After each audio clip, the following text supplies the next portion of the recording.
지금부터 부발 서브웨이 브리핑 이수역 편 시작하도록 하겠습니다. 이수역, 총신대입구역, 어떻게 불러야 할까요? 이수역에 대해 알아보겠습니다.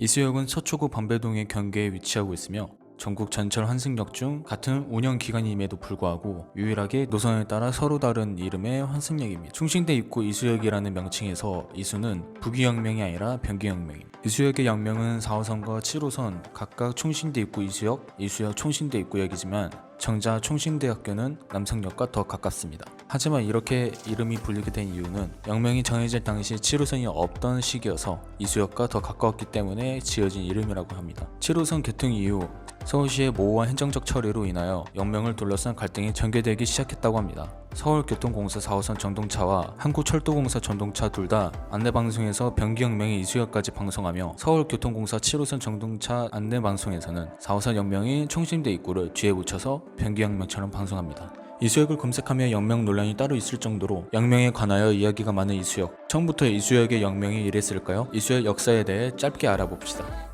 1983년 9월 13일에 4호선 이수역으로 역명이 결정되고 1985년 10월 18일 서울 지하철 4호선 한성대 입구에서 4단 구간 개통과 함께 영업을 시작하였습니다. 이후 1985년 10월 24일에 총신대 입구역으로 변경되는데요. 이유가 4호선 건설 당시 초기 역명은 이수역이었지만 인근에 있는 총신대학교가 건설 비용의 일부를 지원하는 대가로 역명을 총신대 입구역으로 바꾸게 된 것입니다.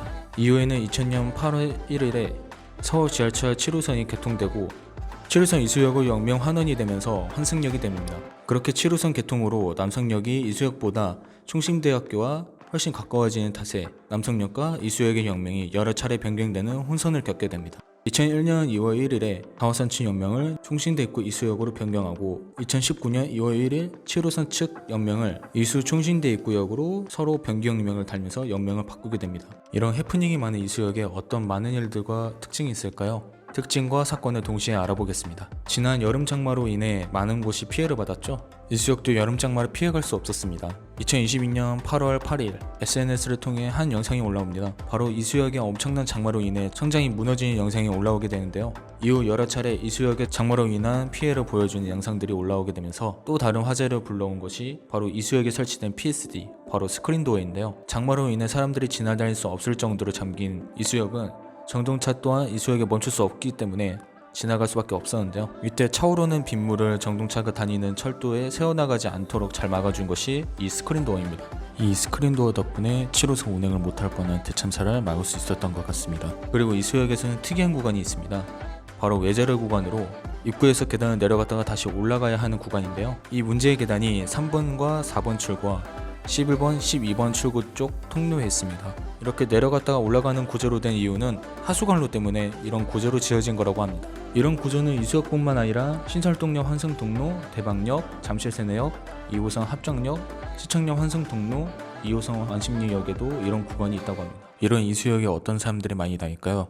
유동인구에 대해 알아보겠습니다. 시간대별 밀집도입니다. 2022년 5월 역별 시간대별 이용인원 데이터를 통해 4호선 총신대 입구와 7호선 이수역의 이용인원이 가장 많은 시간대는 8시에서 9시, 18시에서 19시로 나타났습니다. 요일별 승하차 인원 데이터입니다. 2022년 8월 요일별 4호선 총신대 입구 데이터를 확인해 보겠습니다. 승하차 인원이 가장 많은 요일은 금요일 41,138명입니다. 승차 인원보다 하차 인원이 더 많은 것으로 확인됐습니다. 2022년 8월 요일별 7호선 이수역 데이터를 알아보겠습니다. 승하차 인원이 가장 많은 요일은 금요일 32,281명입니다. 하차 인원보다 승차 인원이 더 많은 것으로 확인됩니다. 이수역과 총신대 입구역 어느 역을 더 많이 이용하는지 알아봤습니다. 큰 차이는 없지만 7호선보다 4호선을 조금 더 많은 인원이 이용하는 것으로 확인됩니다. 이수역과 총신대 입구역 월별 승하차 인원 데이터입니다.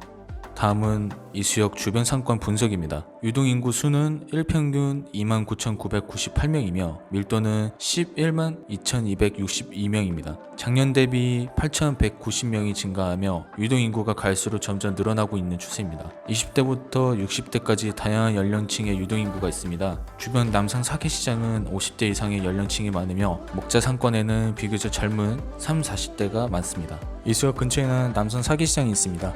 그래서 그런지 이수역 근처에는 맛집이 많은데요. 이수역 근처 맛집에 대해 소개해드리겠습니다.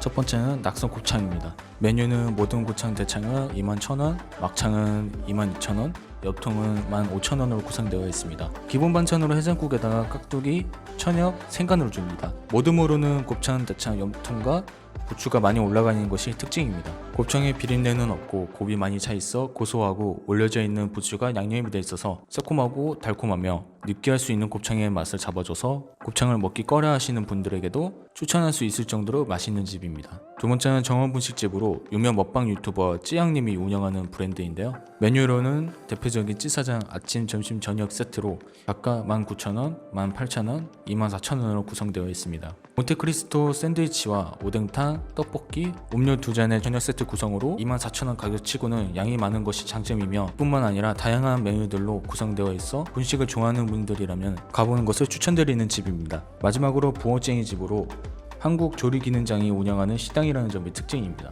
메뉴는 육개전골 22,000원, 오삼불고기 22,000원, 닭불고기 22,000원 등등으로 구성되어 있습니다. 조리기능장이 운영하는 식당이다 보니 맛이 보장되어 있어서 그런지 모든 메뉴가 전부 괜찮습니다. 조리기능장님의 음식과 이수역에 계신다면 들려보는 것을 추천드리고 싶은 집입니다. 저희 브랜드 발전소의 매체는 이수역에도 설치되어 있는데요. 설치된 매체와 해당 광고 사례를 보시겠습니다. 4호선과 7호선 환승통로에 설치된 디포스테이션 광고 사례들입니다. 10월 5일 대성 디큐브 아트센터에서 오픈한 뮤지컬 마틸다 광고입니다.